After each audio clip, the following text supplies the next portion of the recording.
Vadodara ward number 10માં Bhajpa ભડકો ઉમેદવાર અવનીશ ટેમ્પાળાના વિરોધમાં શરૂ થયું પોસ્ટર વોર।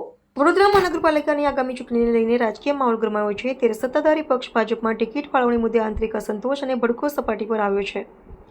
શહેરના વોર્ડ નંબર 10માં ભારતીય જનતા પાર્ટીના સત્તાવાર ઉમેદવાર સામે સ્થાનિક પાયાના કાર્યકરો અને મતદારોએ ખુલ્લેઆમ બગાવતનો સૂર છેડ્યો છે। આ વિસ્તારમાં રાતોરાત પક્ષના જ ઉમેદવારોના વિરોધમાં ઠેર ઠેર પોસ્ટરો લગાડવામાં આવતા સ્થાનિક રાજકીય વર્તુળોમાં ભારે ખળભળાટ મચી ગયો છે। પ્રાપ્ત વિગત અનુસાર વોર્ડ નંબર 10માં ભાજપ દ્વારા અવનીબેન ટેમ્પાળાને સત્તાવાર ઉમેદવાર તરીકે જાહેર કરવામાં આવતા સમગ્ર પોસ્ટર વોર શરૂ થયું છે। વિસ્તારમાં લગાડવામાં આવેલા પોસ્ટરોમાં સ્પષ્ટ લખાણ કરવામાં આવ્યું છે કે જાહેર કરાયેલા ભાજપના ઉમેદવાર આ વોર્ડ માટે યોગ્ય નથી। પક્ષના નિષ્ઠાવાન કાર્યકર્તાઓ અને સ્થાનિક રહીશોની મુખ્ય નારાજગી છે કે ટિકિટ ફાળવણી પ્રક્રિયા સક્રિય અને સ્થાનિક ઉમેદવારોની સદંતર અવગણના કરવામાં આવી છે, જેને પગલે પક્ષ માટે વર્ષોથી કામ કરતા લોકોમાં ભારે રોષ અને નિરાશા વ્યાપી છે।